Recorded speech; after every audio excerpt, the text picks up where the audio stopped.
नमस्कार, मैं हूं वंदना पांडे और आप देख रहे हैं के न्यूज इंडिया। जनहित में आज हम बात करेंगे प्रोफेसरों की प्रताड़ना, मर गई बीडीएस की छात्रा।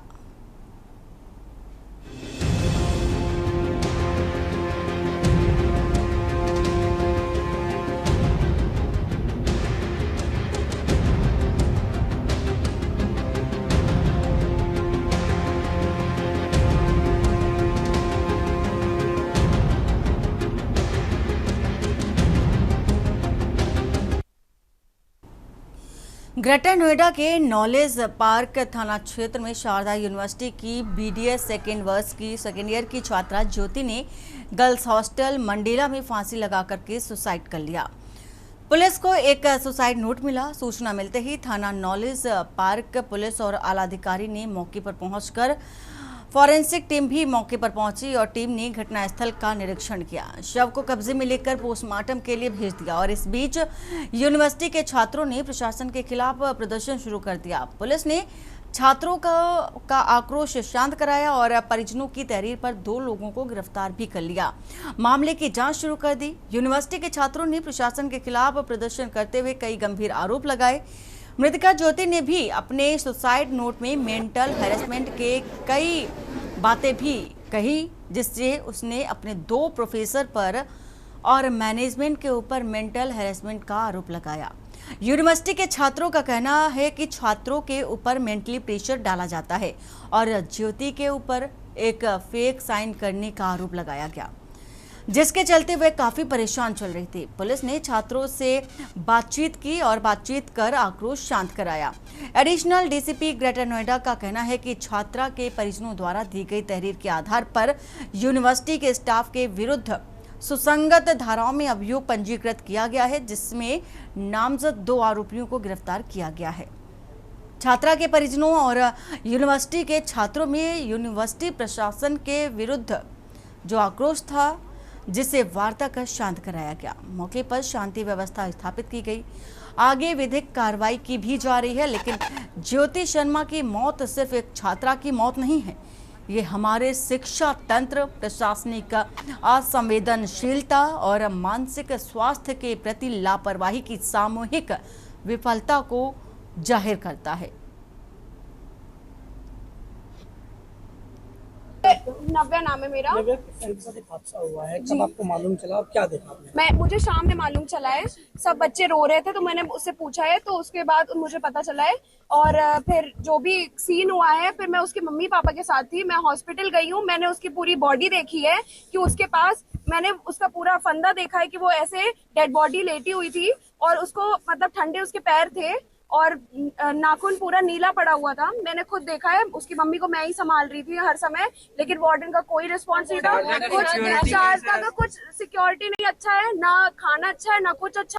ईयर की स्टूडेंट तो क्या कर रही थी यहाँ से? सेकेंड ईयर की स्टूडेंट है हम लोग यहाँ डेंटल शारदा यूनिवर्सिटी में।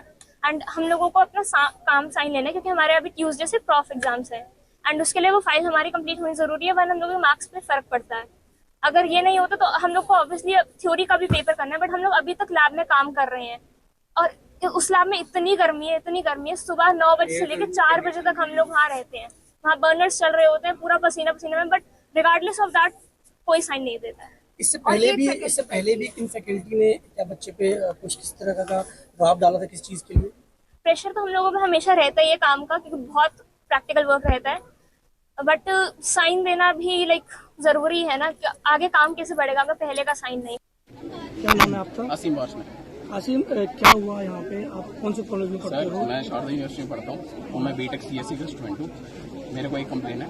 कंप्लेन तो बहुत सारी हैं, लेकिन मेन जो अभी के नाम है, हम सारे प्रोटेस्ट कर रहे हैं। एक लड़की की सुसाइड कराए, यहाँ पे से एविडेंस हटाए गए हैं बाउंसर्स ने, जबकि गर्ल्स हॉस्टल है। बॉयज बाउंसर क्या कर रहा था वहाँ पे? सबसे first thing. Second thing, head security कह रहा मुझे अभी कोई बात नहीं करी। थर्ड थिंग, हॉस्टल से बच्चों को आने को मना करा गया कि अभी नहीं आना आपको। सर ये समझ में नहीं आ रहा क्यों करा जा रहा है। ये पुलिस वाले जितने भी हैं, पुलिस वाले जितने भी सारे खड़े हुए हैं, कुछ नहीं कर रहे हैं, अपनी गाड़ी बैठ के एसी में बैठ के डिस्कस कर रहे हैं। पुलिस ने कुछ लोगों को हिरासत में लिया है? पुलिस ने सिर्फ एक बाउंसर को लिया, हेड चीफ को लिया है, जो भी नॉर्मल हेड चीफ है, ज्यादा बड़ा हेड चीफ नहीं है। आपके कॉलेज प्रशासन ने किसी ने आपसे बात की? किसी ने कुछ नहीं कहा है, कुछ भी। और यहाँ तक ये कह रहा है कि आप सब अपने अपने हॉस्टल जाओ। दिनांक 18 जुलाई 2025 को थाना नॉलेज पार्क पुलिस को सूचना प्राप्त हुई कि शारदा यूनिवर्सिटी के हॉस्टल में एक छात्रा ने फांसी लगाकर सुसाइड कर लिया है। इस सूचना पर तत्काल पुलिस मौके पर पहुंची तथा पंचायतनामा की कार्रवाई की। परिजन मौके पर आ गए हैं। परिजनों द्वारा दी गई तहरीर के आधार पर सुसंगत धाराओं में मुकदमा पंजीकृत किया गया है तथा आरोपी 2 व्यक्तियों को पूछताछ हेतु हिरासत में लिया गया है। छात्रों का शारदा यूनिवर्सिटी के प्रशासन पर काफी आक्रोश था, जिन्हें समझा बुझाकर शांत कर दिया गया है। मौके पर शांति व्यवस्था कायम है। अग्रिम विधिक कार्रवाई की जाएगी।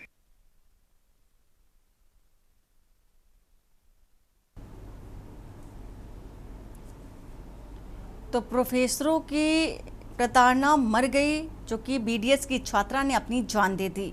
गंभीर सवाल है कि क्या शिक्षण संस्थान में इस कदर से जो माहौल चलाया जा रहा है छात्राओं पर, छात्रों पर, इस तरह का प्रेशर कितना सही है। हमारे साथ प्रदीप चौधरी सपा नेता जुड़ चुके हैं, महेश कुमार मिश्रा पूर्व आईपीएस हैं हमारे साथ जुड़ चुके हैं, विनय कक्कड़ प्रवक्ता अभिभावक संघ के और सीमा त्यागी शिक्षाविद हैं, साथ ही अशोक द्विवेदी संवाददाता नोएडा से हमारे साथ जुड़ चुके हैं। सभी मेहमानों का बहुत बहुत स्वागत है। सबसे पहले अशोक, आपके पास आते हुए अपडेट क्या है अभी की?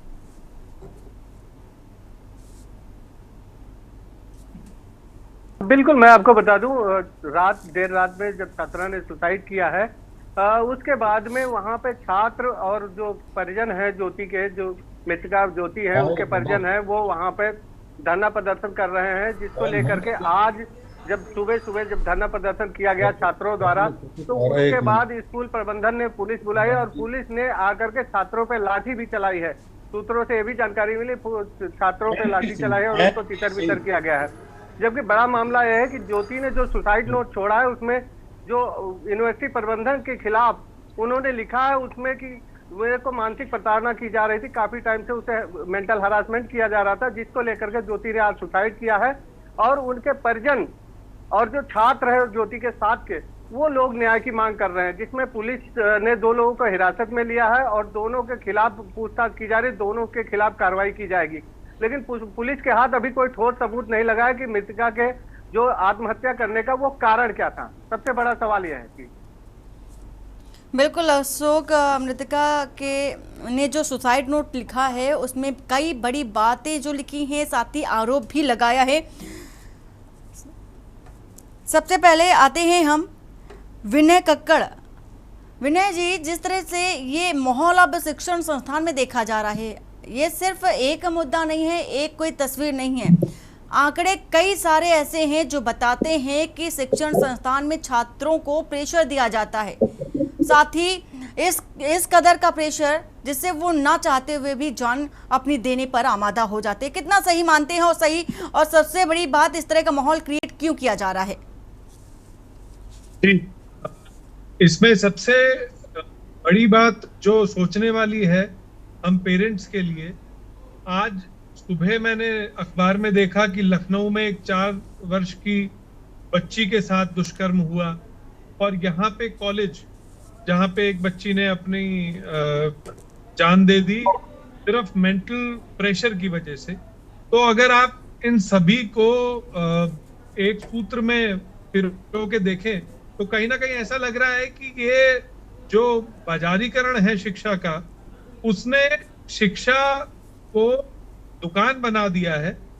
और चाहे वो प्री प्राइमरी प्ले स्कूल्स हो या कॉलेजेस हो, वहां पे बच्चों के साथ अगर मानवीय संवेदनाएं छोड़कर ऐसा ट्रीटमेंट दिया जाएगा जो कहीं से कहीं तक भी एक्सेप्टेबल नहीं है, तो ये सब चीजें अपने सामने आ रही हैं क्योंकि ये रिपोर्ट हो रही हैं। और ऐसे कितने केसेस होंगे जो रिपोर्ट ही नहीं हो रहे होंगे, जहां पे बच्चों का मेंटल हैरेसमेंट हो रहा है और शिक्षण संस्थान केवल फैक्ट्री की तरह अपना सेटअप चला रहे हैं। उनको केवल रेवेन्यू से मतलब है, हर एक के ऊपर रेवेन्यू जनरेशन का प्रेशर है। चाहे कॉलेज का काउंसलर हो, उसके ऊपर प्रेशर है कि ज्यादा से ज्यादा एडमिशन कराए। प्रोफेसर्स के ऊपर प्रेशर है कि बैच को आगे धक्का दे और अगला बैच आए और उससे हम कमाई करें। तो कहीं ना कहीं हमें रूट कॉज एनालिसिस करना होगा और शिक्षा सुरक्षा और चिकित्सा, मुझे लगता है ये 3 चीजें कम से कम ऐसी हैं जो मैटर ऑफ स्टेट हैं। ये हमेशा सरकारी तंत्र के अंडर में और बहुत ज्यादा विजिलेंस के साथ इनको चलाना चाहिए। तो अगर शिक्षा संस्थान चलाने वाले, चाहे वो प्राइवेट कॉलेजेस हों, चाहे प्ले स्कूल हों या स्कूल्स हों, वो इसको एज एन कमर्शियल सेटअप चलाते हैं, तो उनके मन मस्तिष्क में जो चीज डोमिनेट करती है वो करती है प्रॉफिटेबिलिटी, और मानवीय संवेदनाएं छोड़कर उनको सिर्फ पैसा कमाना जब उनके मन में होगा, तो ये सब चीजें बच्चों को सिखाना, बच्चों के मन मस्तिष्क में क्या चल रहा है, उनको क्या चाहिए, वो सब चीजें हो जाती हैं सेकेंडरी। और इधर सरकार का भी एक बड़ी चूक मानता हूं मैं कि आप अगर किसी प्राइवेट सेटअप को शिक्षण संस्थान चलाने की परमिशन दे रहे हो, तो उसके बाद क्या चेकलिस्ट है जिसको लगातार चेक किया जाए, और क्या ये शिक्षण संस्थान उन संवेदनाओं के साथ बच्चों को ट्रीट कर रहे हैं? क्योंकि वो बच्चा कहीं ना कहीं एक पौधा है जो बड़ा हो रहा है, आप उसको जैसा ट्रीट करेंगे उसके मन मस्तिष्क को हमेशा के लिए वो बिल्कुल बिल्कुल विनय जी, ये गंभीर सवाल है कि एक पौधा होता है जो बढ़ रहा होता है और बढ़ने से पहले ही उसकी ऐसी दशा कर दी जाती है। सीमा त्यागी जी, अध्यापकों पर भी गंभीर सवाल, किस तरह का मेंटल प्रेशर दिया जा रहा है, और साथ ही साथ क्या संस्थाएं इन इंस्टीट्यूशनल पूरी मर्डर की भागीदारी बनती जा रही हैं?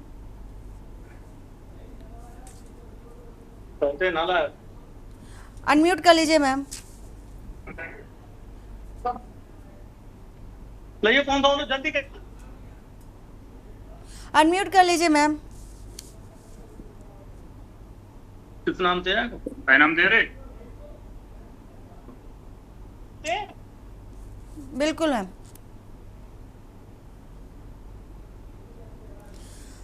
सीमा जी, आपकी आवाज हम तक पहुंच नहीं पा रही है। ठीक है, लौटेंगे आपके पास। एनपी सिंह हमारे साथ बीजेपी नेता जुड़े हुए हैं। एनपी जी, ये किस तरह की तस्वीर दिखा रहे हैं हम? एक तरफ तो हम एडमिशन के लिए प्रोत्साहित करते हैं कि आओ हमारे यहाँ एडमिशन लो, हमारे संस्थान में ये फैसिलिटीज दी जा रही हैं स्टूडेंट्स को, दूसरी ओर प्रेशर भी दिया जा रहा है, और वो भी फर्जी तरीके से साइन कराने का आरोप, या कई तरह के ऐसी तस्वीरें निकल कर आती है जो फर्जी केस में फंसाया जाता है छात्रों को। जी बिल्कुल ठीक कह रहे हैं आप, ये बहुत ही गलत निंदनीय घटना है। जिसका जवान बच्चा डॉक्टर बनने के लिए गया है, उससे बड़ी उम्मीदें हैं, परिवार का पूरा दारोमदार उस बच्चे के ऊपर होता है, पूरा परिवार की कमाई उसके ऊपर लगाई जाती है, उसको डॉक्टर बनाने के लिए सपना होता है कि हमारा बच्चा डॉक्टर बनकर लौटेगा। लेकिन जब इस तरह की घटना होती है कि वो डॉक्टर बनने से पहले ही उसके सपने चकनाचूर हो गए, उसकी ज़िंदगी चली गई, तो उस परिवार के ऊपर कितना बड़ा पहाड़ टूटा है, ये तो उस परिवार से ही आप पूछेंगे तो पता लगेगा। आप समझ सकते हैं कि बहुत बड़ी दुर्घटना है। और इस तरह के जो इंस्टीट्यूट्स लोगों पर गलत प्रेशर बनाकर काम करते हैं, उनके अगेंस्ट, उनके खिलाफ कड़ी कार्रवाई की जानी चाहिए। जो भी कहाँ इसमें दोषी पाए जाते हैं, चाहे वो उनके टीचर्स हों, चाहे मैनेजमेंट के लोग हों, जो फर्जी साइन करवाना चाहते हैं, उनके खिलाफ कड़ी कार्रवाई बिल्कुल की जानी चाहिए। और जो कमर्शियल संसाधन बना दिए गए हैं, इनको हमारी सरकार को इस पर विचार करना चाहिए कि पढ़ाई पे और स्वास्थ्य पर हम लोगों को, हमारी सरकार को ध्यान देना चाहिए कि जो प्राइवेट संस्थान जनता को गाढ़े पैसे को लूट रहे हैं, उनको रोका जाए। सरकार को ये अपने हाथ में लेना चाहिए। सरकार को मेडिकल कॉलेजों में खुद पढ़ाना चाहिए, क्योंकि इस तरह की कमाई ये लोग सोचते हैं कि डॉक्टर बनने के लिए कितने भी पैसे आदमी दे देगा, तो ये बिल्कुल गलत है। परिवार बेचारा गांव से चलकर आते हैं, देहात से चलकर आते हैं, उनके पास इतना पैसा नहीं होता कि रोज रोज उनसे इतने पैसे वसूली की जाए। करोड़ों रुपए की पढ़ाई में बच्चा डॉक्टर बनता है, करोड़ों रुपए कहाँ से आएंगे एक साधारण परिवार के पास? और उसके ऊपर फिर दूसरे प्रेशर बना दिए जाए कि उनसे गलत साइन करवाए जाए। लेकिन सरकार तो आपकी है, सवाल भी आप ही से पूछे जाएंगे। जी बिल्कुल, ये गलत है। इस तरह की घटनाओं को रोकने की आवश्यकता है, चाहे वो कोई भी पार्टी हो, कोई भी सरकार हो। बच्चों की पढ़ाई के लिए, डॉक्टर बनाने के लिए, इंजीनियर बनाने के लिए ये करोड़ों की फीस बिल्कुल खत्म की जानी चाहिए। उन बच्चों से सरकारी तौर पर फीस ली जानी चाहिए। हजारों में फीस जाए, 10-20 हजार फीस जाए तो बच्चा आराम से सर पढ़ सकता एक है। सवाल तो यहाँ पर यही हो रहा है, जो कि आप स्वयं ही ये बात बोल रहे हैं कि जो मनमानी फीस ली जा रही है ये व्यवस्था खत्म होनी चाहिए। तो खत्म कौन करेगा सर? हम बराबर कह रहे हैं सरकार आपकी है, आप ही की जिम्मेदारी है, फिर आप ही ये बात कर रहे हैं, आप खुद अपनी सरकार पर सवाल उठा रहे हैं। बिल्कुल उठा रहे हैं मैडम, बिल्कुल उठा रहे हैं। सरकारी तंत्र में खामियां हैं, इनको दूर करने की आवश्यकता है। जनता के बीच में जाकर जनता के लिए काम करना पड़ेगा। हम लोगों को इस तरह के लुटाई केंद्रों को बंद करना पड़ेगा और जो गलत प्रेशर बनाकर काम किया जा रहा है उनके खिलाफ कानूनी कार्रवाई हो जानी चाहिए। कानूनी कार्रवाई होगी और ये घटना होने के बाद की प्रक्रिया है, लेकिन होती क्यों नहीं है ये बताइए।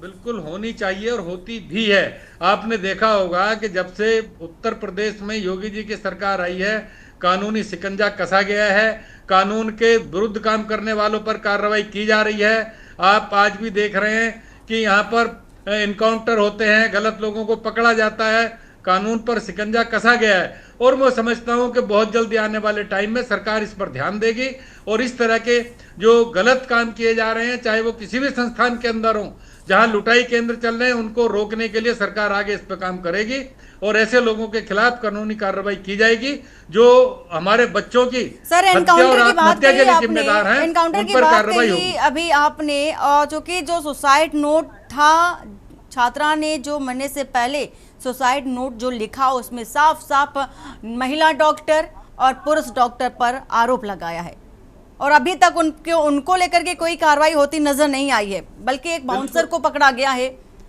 और एक वार्ड बॉय बताया जा रहा है। पर नाम लिखे गए हैं, उनके खिलाफ कार्रवाई होगी। ये योगी की सरकार है, छोड़ने वाली नहीं है। जिसने भी गलत काम किया है उसके खिलाफ कार्रवाई होगी।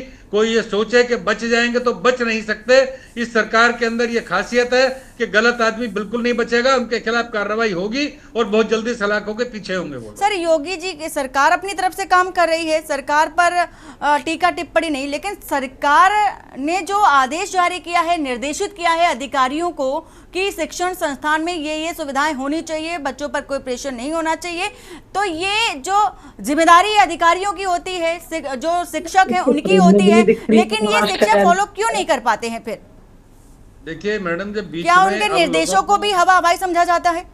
नहीं, कोई हवा हवाई नहीं समझा जाएगा। इन पर कार्रवाई होगी और बहुत जल्दी ये कानून भी बनेगा और इस पे काम भी होगा। और जो शिक्षण संस्थान जो लूट रहे हैं जनता के पैसे को, उन पर लगाम लगाई जाएगी और गलत काम करने वालों के खिलाफ कार्रवाई होगी, बहुत जल्दी होगी। ठीक है सर, लौटते हैं आपके पास। सीमा त्यागी जी, आपके पास आवाज पहुंच रही?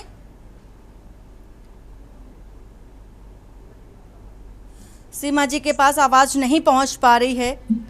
गरिमा जी, मैं कुछ जोड़ना ठीक है, चाहूंगा। लौटते हैं सर, आप सभी के पास लौटेंगे। अभी फिलहाल ये बड़ी खबर है और बहुत ही ज्यादा विभत्स घटना है। शिक्षण संस्थानों को लेकर के अब सवाल खड़े होने शुरू हो चुके हैं। हालांकि कई ऐसे आंकड़े हैं जो पहले से ही सवाल खड़े करते आ रहे हैं, लेकिन ये तस्वीर कुछ और ही बयां कर रही है। वक्त ब्रेक का हो चला है, ब्रेक के बाद जल्द वापस लौटते हैं।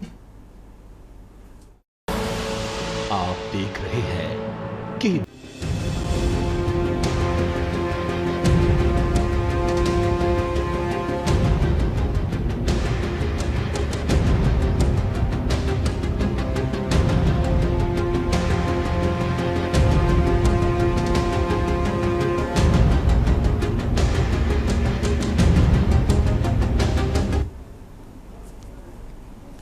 ब्रेक के बाद आपका स्वागत है। बात कर रहे हैं प्रोफेसरों की प्रताड़ना, मर गई बीडीएस की छात्रा की मौत के बाद अब राजनीति भी होना शुरू हो चुकी है। हमारे साथ तमाम मेहमान भी जुड़े हुए हैं। चैनपाल बीजेपी नेता हमारे साथ जुड़ चुके हैं। चैनपाल जी, घटनाक्रम से आप रूबरू हो चुके होंगे। जहां तक सवाल यही है सर, जिम्मेदारी किसकी है?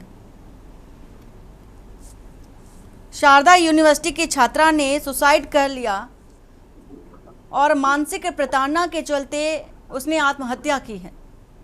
छात्रों का भविष्य कौन तय करेगा?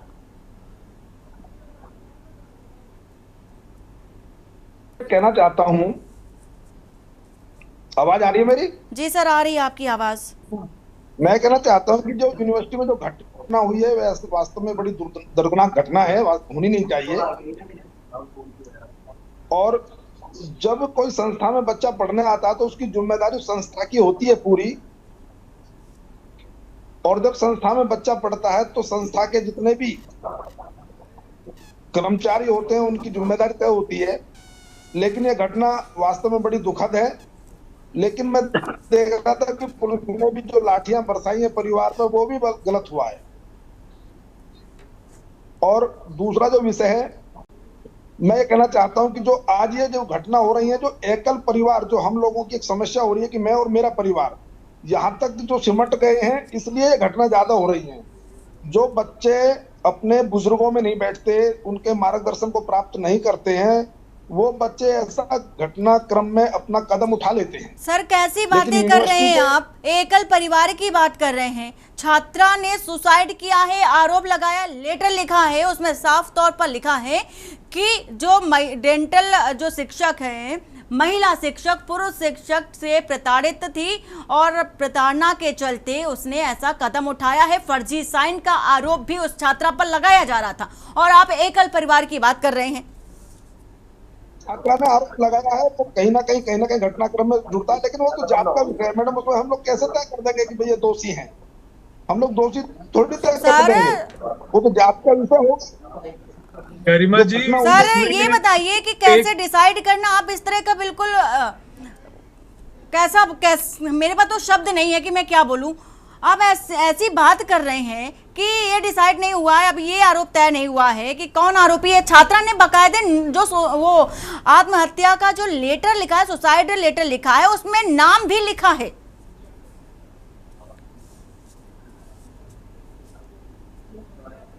और आप कार्रवाई करवाने के बजाय इस तरह के बयान दे रहे हैं।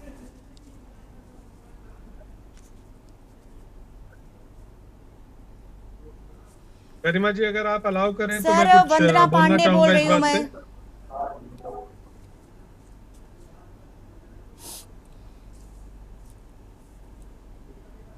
सर अपनी बात पूरी करिए। कहना चाहूंगा कि अभी जो चैनपाल जी कह रहे थे कि छात्रों की जिम्मेदारी संस्थान की है, तो फिर प्रश्न ये भी उठता है कि संस्थान की जिम्मेदारी किसकी है? अगर दोषारोपण संस्थान पे कर दिया जाएगा तो संस्थान की जिम्मेदारी तो फिर सरकार की है। और सरकार क्या कर रही है? सरकार कहाँ देख रही है कि शिक्षा का जो बाजारीकरण है इसको हम कैसे रोकें? और शिक्षण संस्थान जो फैक्ट्रियों की तरह चल रहे हैं, वो क्या इस संवेदनशीलता को महसूस कर रहे हैं कि बच्चों के साथ क्या हो रहा है? अगर छात्रों की जिम्मेदारी या तो पेरेंट्स की है या संस्थान की है, तो सरकार का तो फिर कोई रोल ही नहीं है। सरकार ने तो अपना पल्ला झाड़ लिया एजुकेशन से। तो एक कहीं ना कहीं क्वेश्चन ये भी उठता है कि यहाँ पे जो प्राइवेट इंस्टीट्यूशंस को रेगुलेट करता है, वो रेगुलेटरी बॉडी क्या कर रही है और उसके क्या चेक इन एक्शंस हैं? मुझे लगता है कि एक महत्वपूर्ण प्रश्न है। और अभी जैसे हमारे साथ जुड़े बंधु कह रहे थे कि उत्तर प्रदेश में योगी सरकार है और हर जगह पे अपराध पे अंकुश है, तो लेकिन यहाँ पे शिक्षा, चिकित्सा और सुरक्षा पे जहाँ अंकुश की बात है, वहां पे प्रोएक्टिव मेजर्स क्यों नहीं लिए जा रहे? वहां पे घटना होने के बाद अगर हम जाग रहे हैं और आज यहाँ बैठ के बात कर रहे हैं, तो कहीं ना कहीं ये सरकार के ऊपर भी प्रश्न चिन्ह उठ रहा है।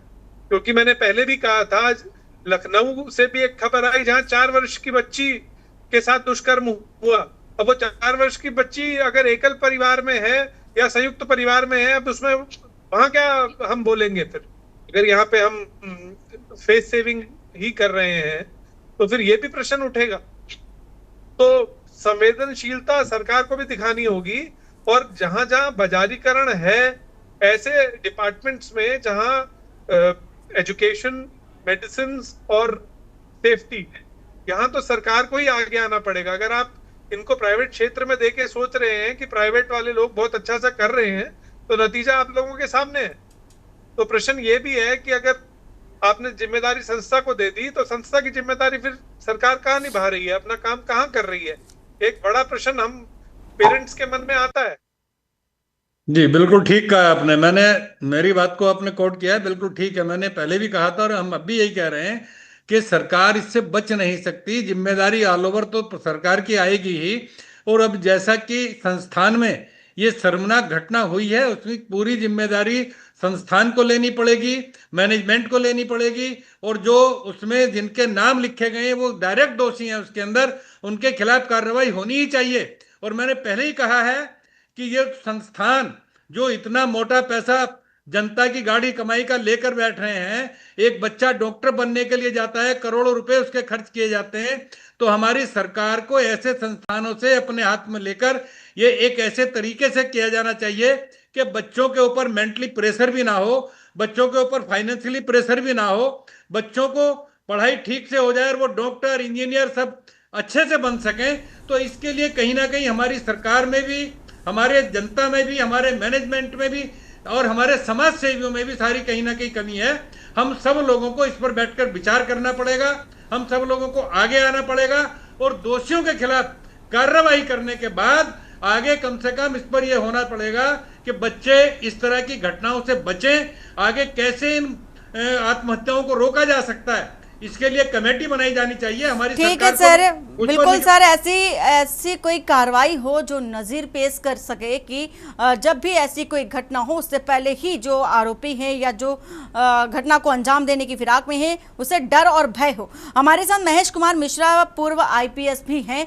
महेश जी, फर्जी साइन करा करके फिर फर्जी साइन का आरोप लगाया जा रहा था और इसके चलते छात्रा का भविष्य बर्बाद करने की कोशिश करने की भी एक धमकी दी जा रही थी। इस तरह की प्रताड़ना छात्रा को दी जा रही थी जिसके चलते उसने ऐसा कदम उठा लिया। सर, ऐसे इस तरह से बच्चों के जो भविष्य है, भविष्य के साथ स्वयं संस्थान खिलवाड़ कर रहा है, क्या कार्रवाई हो सकती थी और क्या कार्रवाई होनी चाहिए? देखिए, ऐसा है कि मैं पैनलिस्ट को सुन रहा था और कुछ लोगों का कहना यह था, कुछ पैनलिस्ट का, कि ये जो बाजारीकरण हुआ है, व्यवसायीकरण हुआ है शिक्षा का, जो संस्थान है उनको सिर्फ पैसा कमाने की पड़ी हुई है और वो चाहते हैं कि ज्यादा से ज्यादा मोटी फीस लें और पढ़ाई लिखाई के नाम पर जीरो। तो ये बात सही है, लेकिन जो यूनिवर्सिटीज, जिस तरह से यूनिवर्सिटीज बढ़ रही हैं और हमारे जो लीडर्स हैं वो खुद कहते हैं इस बात को कि जितना प्रोलिफरेशन यूनिवर्सिटीज का हमने किया है, जो यूनिवर्सिटीज हमारी बढ़ रही है, जिस तादाद से यूनिवर्सिटी खुल रही है हमारे यहाँ, तो वो दुनिया में कहीं किसी देश में ऐसा नहीं हो रहा है। ठीक है साहब, लेकिन यूनिवर्सिटीज की एक रेगुलेटिंग बॉडी है, जैसे कहते हैं यूनिवर्सिटी ग्रांट कमीशन।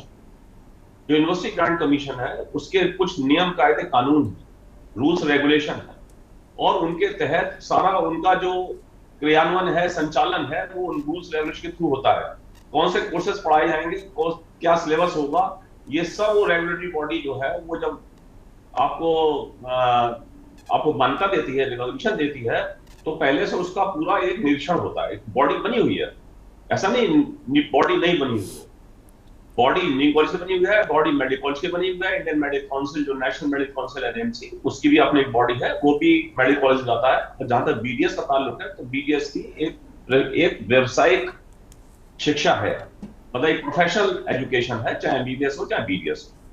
यहाँ BDS की लड़की ने सुसाइड कर लिया और उसने सुसाइड नोट लिखा कि उसके ऊपर मानसिक प्रताड़ना उसकी की जा रही थी।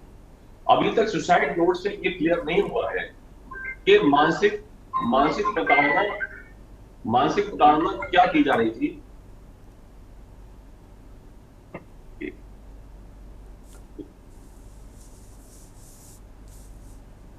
मानसिक प्रताड़ना क्या की जा रही थी, ये अभी तक उससे क्लियर नहीं हुआ है।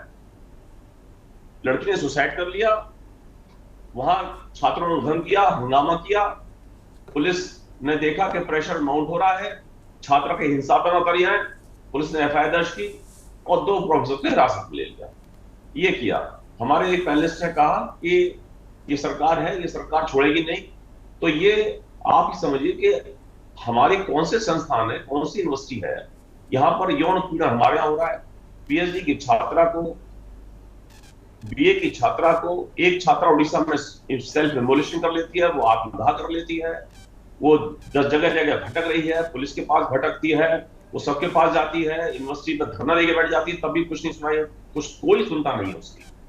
तो ये जो मेरे ख्याल से जो इंस्टीट्यूशन है, इतने बड़े बड़े इंस्टीट्यूशन है, इनके खिलाफ छात्र जो है वो अदना है, छात्र और उसके पेरेंट्स।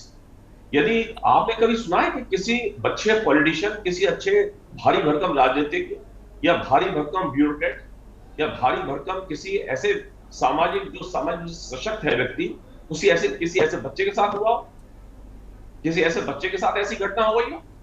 ये सब वो घटना हो रही है जो मार्जिनलाइज्ड कम्युनिटी से आ रहे हैं। मार्जिनलाइज्ड का मतलब ये है कि वो सेक्शन जो कि अपनी बात नहीं कह सकता, जो अपना प्रभाव नहीं डाल सकता, जब तक कि उसके साथ उसका समाज में आ जाए या प्रेशर ग्रुप कोई काम ना करने लगे। मान लीजिए कोई एडवोकेट की लड़की मर जाए तो पूरा बार आ गई उसके पक्ष में, कोई स्टूडेंट की डेथ हुई मान लो पूरा स्टूडेंट्स आ गए उसके पक्ष में। तो ये जो प्रेशर ग्रुप के हम इंतजार करते हैं, और देखिए व्यवसायीकरण तो होगा, कॉमर्शलाइजेशन तो होगा, क्योंकि गवर्नमेंट इतने एमबीबीएस के छात्रों को नहीं पढ़ा सकती एक साथ। एमबीबीएस यूनिवर्सिटीज में मेडिकल एजुकेशन दी जाएगी, ये तय है, इंस्टीट्यूशंस आएंगे एग्जिस्टेंस में, लेकिन तमाम यूनिवर्सिटीज हैं। अब यूनिवर्सिटीज अपने तरीके से एग्जाम करा रही है। अरे भाई आप एग्जाम करा रहे हैं तो कौन उनकी जो गुणवत्ता है, जो उनकी क्वालिटी ऑफ एजुकेशन कौन डिटरमिन करेगा? वो एग्जाम क्या दे के आ रहा है, कैसे पास हो रहा है वो? मैं एक यूनिवर्सिटी में 2 साल पढ़ाया, मैं नाम नहीं लूंगा उस यूनिवर्सिटी का। मैंने 2 साल रिटायरमेंट के बाद 2 साल एक यूनिवर्सिटी में एज प्रोफेसर ऑफ लॉ मैंने पढ़ाया, क्योंकि मैंने LLM किया था अलीगढ़ मुस्लिम विश्वविद्यालय से 1980 में। उसके बाद उन्होंने कहा पढ़ा ली। जब मैंने ये देखा, मैंने कई बार उनसे कहा, मैंने कहा साहब ये आपका जो स्तर है पढ़ाने का और जो बच्चों के पढ़ने का स्तर है वो तो बहुत ही खराब है। भाई ऐसे बच्चा कैसे पास होगा और क्या कैसे पास कर दिया है बच्चों को? तो मैंने जब बच्चों को फेल किया तो मैनेजमेंट ने मुझसे कहा कि साहब मिशाल ऐसा है कि ये बच्चे जो है आप इनके स्तर को बंद देखिए, ऐसा जो जिस तरीके से आपने कभी LLM किया होगा वो स्तर नहीं रहा। तो अब आप ये देखिए कि जब यूनिवर्सिटी चाहती है, जैसा कि वक्ता ने कहा, वो चाहते हैं कि एडमिशन धनाधन एडमिशन हो और धनाधन पैसा है हमारे पास। अब ये यदि ये मोटो बन जाएगा और वो हनुमान चालीसा लिखा है कॉपी में, वो कुछ लिख गया वो पास हो जाएगा, गारंटी है इस बात की, डिग्री दे दी जाएगी उसको। आपके सारे कोर्सेज चल रहे हैं, यानी कि जो ऑनलाइन कोर्सेज चल रहे हैं, यानी आप देखिए कोई नियंत्रण नाम की चीज ही नहीं है। यूजीसी मार्गदर्शक बना बैठा है। अरे भाई आप यूनिवर्सिटी ग्रांट कमीशन, आप एक शिकंजा कसिए, आप नेशनल मेडिकल काउंसिल बना हुआ है, नेशनल मेडिकल काउंसिल शिकंजा कसे मेडिकल कॉलेज पर, कुछ नहीं। बीडीएस उसी का पार्ट है, बैचलर ऑफ डेंटल सर्जरी उसी का पार्ट है, उस एजुकेशन का, मेडिकल एजुकेशन का। अब आप डॉक्टर्स को, मैं बताऊं आपको, मैं मेरठ में हूं इस समय। मेरठ में एक मेडिकल कॉलेज है, मेरठ में एक मेडिकल कॉलेज का जो एक यहाँ एक बहुत बड़ा हॉस्पिटल है, उसके डायरेक्टर का बच्चे ने यहीं से मेडिकल कॉलेज से एमबीबीएस किया। उसने खर्च किए 2 करोड़ रुपए उसके एमबीबीएस पर। क्यों खर्च किए? क्योंकि उस हॉस्पिटल को देखने के लिए, वहां एक डायरेक्टर बनाने के लिए, हॉस्पिटल देखने के लिए एक मेडिकल एजुकेशन का प्राप्त बच्चा चाहिए जो देख सके। उस हॉस्पिटल के ओनर ने अपने बच्चों को एमबीबीएस करा दिया, इतना पैसा खर्च करके।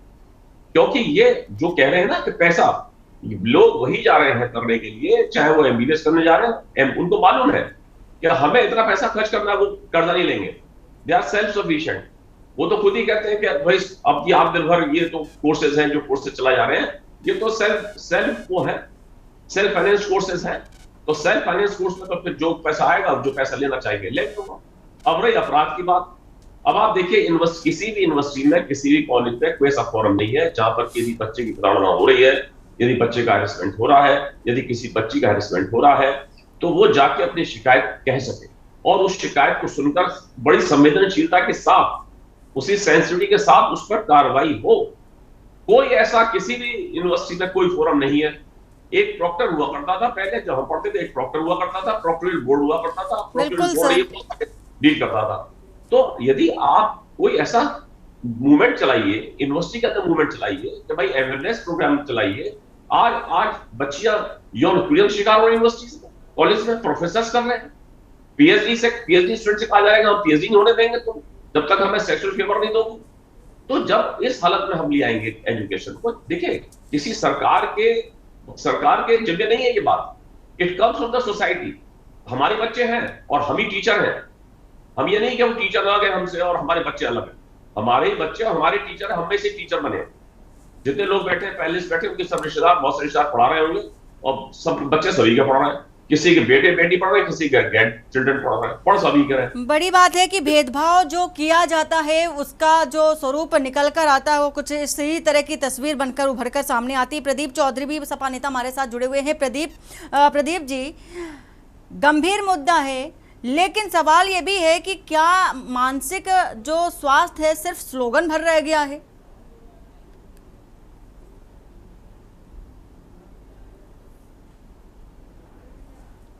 गरिमा जी, मेरी आवाज आ रही है क्या? प्रदीप जी को आवाज पहुंच रही? सीमा जी, मेरा भी सवाल समाजवादी पार्टी के नेता से है। अच्छा, मेरे तक आवाज नहीं आई, मैं बीच में लीव हो गई थी, इसलिए आपसे। ठीक है, लौटूंगी आपके पास। प्रदीप जी, आपको आवाज पहुंच रही? प्रदीप जी की आवाज नहीं आ रही है। प्रदीप जी म्यूट कर रखा है, क्योंकि अनम्यूट कर दो।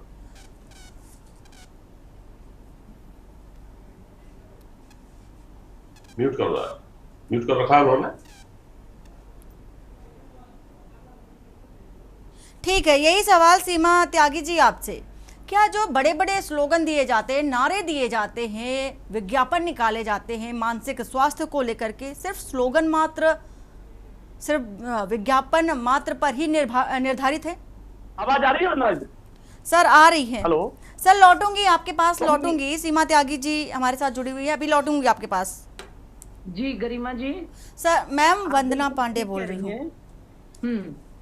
सबसे पहले ज्योति के परिवार और उसके सहपाठियों के लिए संवेदना कि इतना गलत इंसिडेंस और एनसीआर रीजन में हो रहा है और कहीं कोई किसी के ऊपर कोई प्रभाव नहीं दिख रहा। कोई ये कह रहा है कि कहीं एकल परिवार का रीजन है, कोई कुछ और कह रहा है। असल बात ये है कि जब हम संवेदनहीनता की पराकाष्ठा तक पहुंच जाएं, तब ऐसी घटनाएं होती हैं और ऐसी घटनाओं पर ऐसे रिएक्शन भी आते हैं। आप देखिए कि पुलिस प्रशासन बहुत कुछ स्टेटमेंट दे रहा है, जबकि पुलिस ने वहां, क्योंकि मैं नोएडा के पास गाजियाबाद में ही बैठी हूँ, पुलिस ने वहां छात्रों पर लाठी भी चलाई। और ये शायद अब कल्चर बन गया है हिंदुस्तान का कि स्टूडेंट्स या टीचर्स जब भी कुछ कहने के लिए खड़े होंगे तो उन पर लाठियां भाजी जाएगी। आप देखिए कि वो छात्रा सुसाइड कर गई, अपने जीवन को खत्म कर दिया, और वो जो लिख कर गई है उस पर भी संशय है कुछ लोगों को। जब वो डायरेक्ट उसमें लिख कर गई है कि 2 डॉक्टर्स जिम्मेदार हैं मेरे इस सुसाइड के लिए, तो अब तक 24 घंटे बीत गए इस इंसिडेंट को, उन 2 डॉक्टरों को जेल की सलाखों के पीछे क्यों नहीं भेजा गया? आपने मोहरा बना दिया, और वो मोहरा भी थोड़ी देर ही बनेगा, क्योंकि यूनिवर्सिटी बहुत बड़ी है, बहुत बड़े बिजनेसमैन है, पार्टी फंड में सीधा पैसा भेजते होंगे, वो वहां से निकल जाएंगे। आप सोचिए कि कहीं भी अगर आपके स्टूडियो में, खुदा ना करे, मेरे अपने घर में कुछ हो जाए तो सबसे पहला काम होता है कि वो प्रीमाइसिस सील होता है। क्या शारदा यूनिवर्सिटी सील की गई? नहीं, वहां कोई छोटे मोटे लोगों के बच्चे नहीं पढ़ते हैं गरिमा जी। उस यूनिवर्सिटी की फीस इतनी नहीं है कि एक आम हिंदुस्तानी भर सके, उस यूनिवर्सिटी की फीस बहुत है। तो आप ऐसे इंसिडेंट पर सरकार और सरकार के नुमाइंदे शांत बैठे रहते हैं, और अफसोस तब होता है कि जो सरकार का हिस्सा है वो ही लोग ये कहने लगते हैं, हमारी भाषा बोलने लगते हैं कि ये होना चाहिए, ये होना चाहिए, ये होना चाहिए। इतने साल हो गए अब तो सत्ता में आए हुए, आप सब कुछ कर रहे हैं, आप कानूनी व्यवस्था दुरुस्त करने की कोशिश कर रहे हैं, आप कावड़ियों पर फूल वर्षा कर रहे हैं, आप रमजान के दिनों में पुताई भी करवा रहे हैं मस्जिदों पर। आप इस शिक्षा व्यवस्था की तरफ कब देखेंगे? इस शिक्षा माफिया पर कब क्वेश्चन मार्क उठाएंगे? आप इन शिक्षा माफियाओं पर नकेल क्यों नहीं कस पा रहे हैं? ये बात बिल्कुल विनय जी ने सही कही कि जब शिक्षा के मंदिर, बिजनेस हाउसेस बनने लगेंगे तो वहां यही होगा। ऐसा नहीं है, हादसे कहीं भी हो सकते हैं, लेकिन हादसों के बाद जो संवेदनहीनता प्रशासन की तरफ से, सरकार की तरफ से, और जो रूलिंग पार्टी के उस एरिया के विधायक, सांसद हैं, उनकी तरफ से दिखाई जाती है, तो तब कष्ट होता है कि क्या ऐसे ही चल के हमारा देश विश्व गुरु बनेगा? अभी मैं एक पैनलिस्ट को सुन रही थी, वो कह रहे थे कि प्राइवेटाइजेशन तो होगा क्योंकि सरकार इतने लोगों को मेडिकल नहीं पढ़ा सकती। सॉरी भाई साहब, माफी मांगती हूँ आपसे। अगर मेरे देश में लोकतंत्र है और चुनी हुई सरकार है और वो सरकार देश के सारे बच्चों को उनकी मन माफिक शिक्षा देने में नाकामयाब है, तो उससे उस सरकार की आवश्यकता क्या है फिर देश में? क्या नाली खड़ंजे बनाने के लिए सरकार है? वो तो लोग बना लेंगे कम्युनिटी अपने आप मिलके। मुझे याद आ रहा है अभी भी वो दिन की यूक्रेन की लड़ाई हुई और हमें पता ही नहीं था, और हमारे 20,000 नौनिहाल छात्र वहां से आए थे क्योंकि वहां मेडिकल कर रहे थे। हमारे देश में उन्हें मेडिकल की शिक्षा ही नहीं मिल रही इस रेट पर। आप कह रहे हैं यूनिवर्सिटी खुल रही है, बताइए सरकारी यूनिवर्सिटी कितनी खुल रही है? शारदा यूनिवर्सिटी जैसे बिजनेस हाउसेज खुल रहे हैं, अमेठी यूनिवर्सिटी जैसे बिजनेस हाउसेज खुल रहे हैं। और गरिमा जी, इनके मूल पर जब आप जाएंगे ना, होमवर्क करेंगे, तो पता चलेगा या तो किसी बड़े ब्यूरोक्रेट के हैं जो रिटायर हो गए हैं, या किसी बड़े नेता के परिवार के हैं, और डायरेक्ट सरकार का हाथ इनके ऊपर। आप सोचिए, जो सरकार दावा करती है नारी शक्ति का, नारी वंदन का, जिन सरकार के नुमाइंदों के फोटो आते हैं नवरात्रि में, जो भी आएंगे अगले महीने पूजन करते हुए, उस नोएडा में एक बच्ची सुसाइड कर लेती है और हम ये कह के छोड़ देते हैं कि अभी पता ही नहीं सुसाइड नोट में क्या लिखा है। क्यों नहीं मुख्यमंत्री जी तुरंत कहते कि दोनों डॉक्टरों को उठा के अंदर करो और शारदा यूनिवर्सिटी पर ताला डालो? क्यों नहीं कहा गया? क्यों नहीं बुलडोजर चलाते उस शारदा यूनिवर्सिटी पर, जिस पर अगर वास्तव में डीडीए का फीता खिंच गया तो आधी से ज्यादा जमीन फालतू की दिखाई देगी? लेकिन नहीं, वहां नहीं करेंगे इस काम को, झुग्गी झोंपड़ियों पर चलाएंगे, छोटे आदमियों को दुखी करेंगे, ठेली पलटे वाले को दुखी करेंगे, छोटे जो बेचारे छोटे मोटे स्कूल चला रहे हैं उन पर कार्रवाई करके बिल्कुल सीमा त्यागी जी, ये गंभीर आरोप सरकार पर भी लगते नजर आ रहे हैं। और सभी जो मेहमान हमारे साथ जुड़े हुए हैं, एक बार फिर से मैं बताना चाहूंगी कि मैं वंदना पांडे हूं और प्रदीप जी, ये किस तरह की तस्वीर है? क्या यूनिवर्सिटी शिक्षक को बचाने की कोशिश कर रही है या यूनिवर्सिटी खुद को बचने की कोशिश में जुटी है? कार्रवाई क्यों नहीं होती? इसके लिए एंटी हैरेसमेंट कमेटी भी गठित होती है, बनती है, बाकायदे एक यूनिट होती है काउंसलिंग की, वो कहाँ रहती है? कहाँ? बड़ा गंभीर सवाल है, इतनी बड़ी यूनिवर्सिटी और किसी तरह की कोई कमेटी नहीं। बहुत ही शर्मनाक घटना है। एक बेटी 13 मंजिल से कूद के आत्महत्या कर लेती है और वो बाकायदा 2 डॉक्टरों के खिलाफ सुसाइड नोट लिख के जाती है, लेकिन 24 घंटे बीतने के बाद भी नोट के बाद कौन सी कार्रवाई बाकी रह जाती है? जो लोग लगातार स्वास्थ्य शिक्षा की बात करते हैं, कानून व्यवस्था के बड़े बड़े दागे योगी आदित्यनाथ जी करते हैं, जिस तरीके से यूनिवर्सिटियां बिजनेस ऑफ हाउस बनते चले जा रहे हैं, हम लोग उनके भरोसे अपने बच्चों को छोड़ते हैं। लेकिन जो उनका प्रोटेस्ट करता है, सरकार का एक नियम बन गया है, अगर कोई अपनी बात रखेगा तो लाठीचार्ज करेंगे। उस परिवार पर, नौजवान छात्रों पर लाठीचार्ज किया गया, कोई गिरफ्तारी नहीं की गई। मैं तो ये कहना चाहता हूं, अगर वास्तव में योगी आदित्यनाथ जी कानून की बात करते हैं और महिला सशक्तिकरण की बात करते हैं, तो शारदा यूनिवर्सिटी तत्काल ताला लग जाना चाहिए। क्योंकि जिस तरीके की घटना हुई है, हरेसमेंट हुआ उस बेटी के साथ में, परिवार से पूछिए उसकी बेटी गई है, और ये लोग अभी तक 24 घंटे में कह रहे हैं क्या सुसाइड नोट मजबूत साक्ष्य नहीं है? अगर यही काम किसी गरीब के साथ हो गया तो उठा के बंद कर दिए होते। इतनी बड़ी घटना इतनी बड़ी यूनिवर्सिटी में हो गई, जिस तरीके से शिक्षा का बाजारीकरण हो रहा है, लगातार यूनिवर्सिटियां बढ़ती जा रही हैं, तो इसी का नतीजा आज है कि हम बच्चों को सुरक्षित नहीं कर पा रहे हैं। और सरकार बड़े बड़े दावे करती है, क्यों नहीं कार्रवाई की गई इन दोनों डॉक्टर को? योगी आदित्यनाथ ने लगातार हाफ इनकाउंटर ये सरकार कर रही है निर्दोषों के साथ में। मैं पूछना चाहता हूं, क्यों अब तक नोएडा पुलिस ने इन दोनों का हाफ इनकाउंटर क्यों नहीं किया? कौन जिम्मेदार है उस बेटी की मौत का? वो डेंटिस्ट बेटी, उसने 13 मंजिल से कूद करके अपनी जान दे दी, और ये लोग करे जांच का विषय है। अरे उसने सुसाइड नोट लिखा है। आज 4 साल की बच्ची के साथ में गाड़ी में रेप हो गया लखनऊ में, मुख्यमंत्री जी के नाक के नीचे। ये लोग झूठे दावे करते हैं बेटी बचाओ बेटी पढ़ाओ के। ये लोग इतने बेशर्म हो गए हैं, इनको ना किसी की बेटी की पड़ी है, इनको सत्ता के अलावा दूसरी कोई दिखाई नहीं देती है। कानून व्यवस्था नाम के मतलब इनके जीरो है, जीरो टॉलरेंस की बात करते हैं। केवल पूरी सरकार, पूरा देश बिहार चुनाव पे लगा हुआ है, इनको ना किसी की बेटी की परवाह है। मैं पूछना चाहता हूं, कब फीस होगी शारदा यूनिवर्सिटी? इतनी बड़ी बड़ी फीसें ये लेते हैं, बच्चे सुरक्षित नहीं है।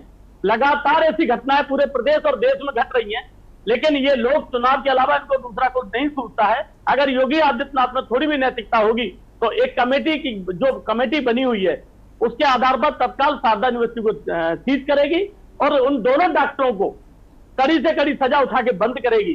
क्या दोष था उन डॉक्टरों का और परिवारजनों का? वो न्याय तो मांग रहे थे, लेकिन पुलिस का एक फैशन बन गया है, जो अपनी बात करेगा उसमें लाठियां बरसाओ। नौजवान अगर नौकरी मांगेगा तो लाठियां बरसाओ, किसान अगर खाद बिजली पानी मांगेगा तो लाठियां बरसाओ। लाठी के दम पर ये सरकार चलाना चाहती है। संविधान और कानून इनके मायने में कोई मायने नहीं रखता है। बड़ी बेशर्मी से अभी भाजपा वाले कह रहे थे। ठीक है, जवाब ले लेते हैं चैनपाल जी।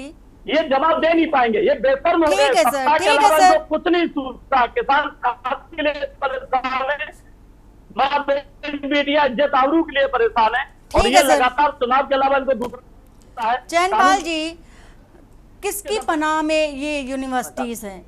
यूनिवर्सिटी बेधड़ल्ले से खुलती चली जा रही हैं। प्राइवेट यूनिवर्सिटीज को पनाह कौन दे रहा है? इन पर अंकुश क्यों नहीं लगाई जा रही है? इस तरह की हिमाकत करने की हिम्मत भी कैसे हो जाती है?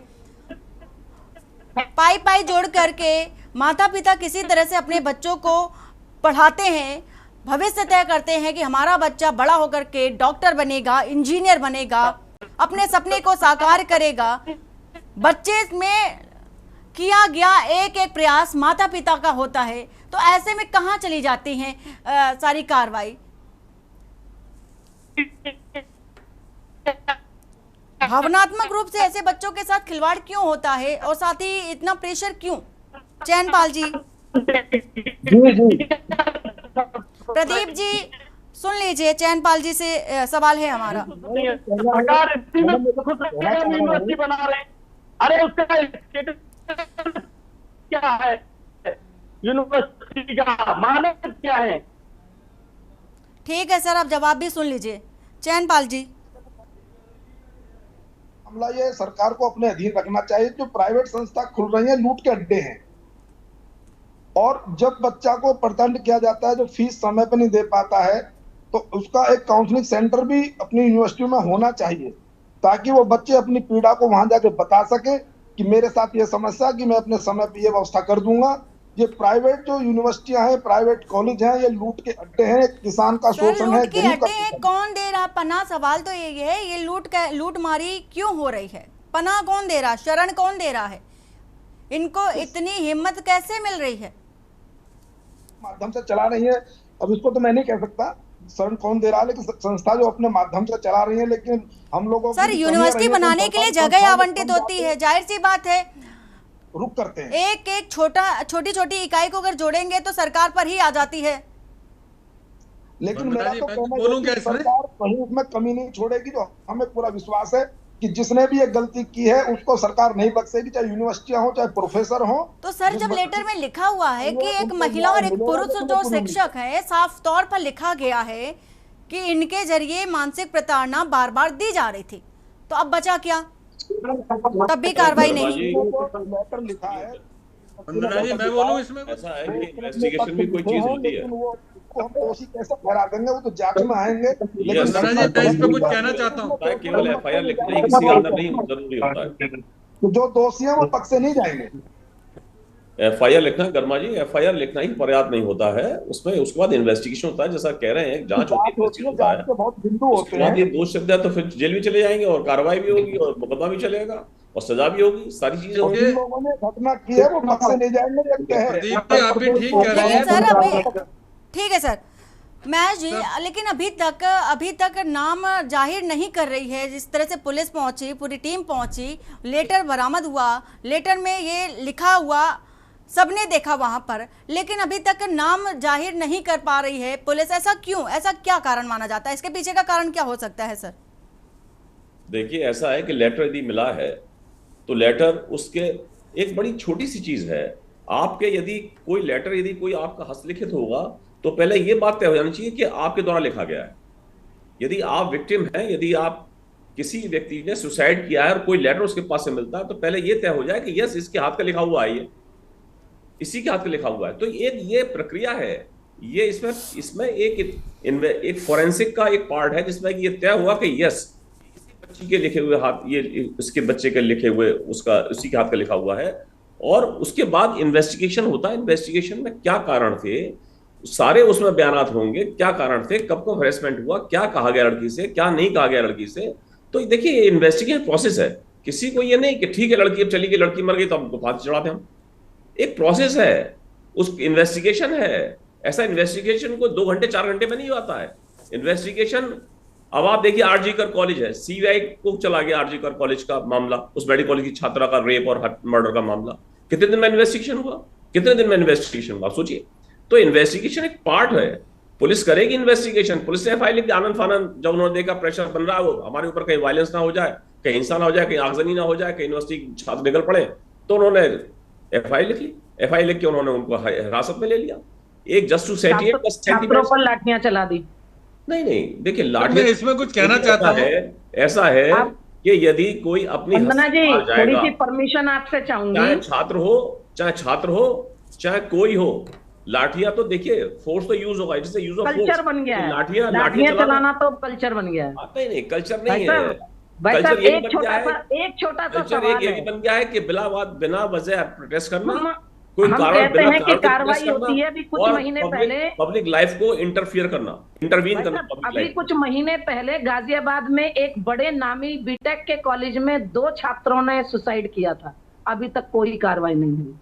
अब से 3 साल पहले मोदी नगर में एक प्राइवेट स्कूल की बस की गलती की वजह से, ड्राइवर की गलती की वजह से एक छोटा बच्चा खत्म हो गया था, कोई कार्रवाई नहीं। बिल्कुल सर, ये सिर्फ एक ना तो बहस का मुद्दा है और ना ही आक्षेप पटाक्षेप करने का मुद्दा है, लेकिन सवाल वही है कि ऐसी तस्वीरें निकल कर आती ही क्यों हैं? छात्रों का भविष्य तय करने वाले शिक्षक ही छात्रों के भविष्य के साथ खिलवाड़ करते क्यों नजर आते हैं?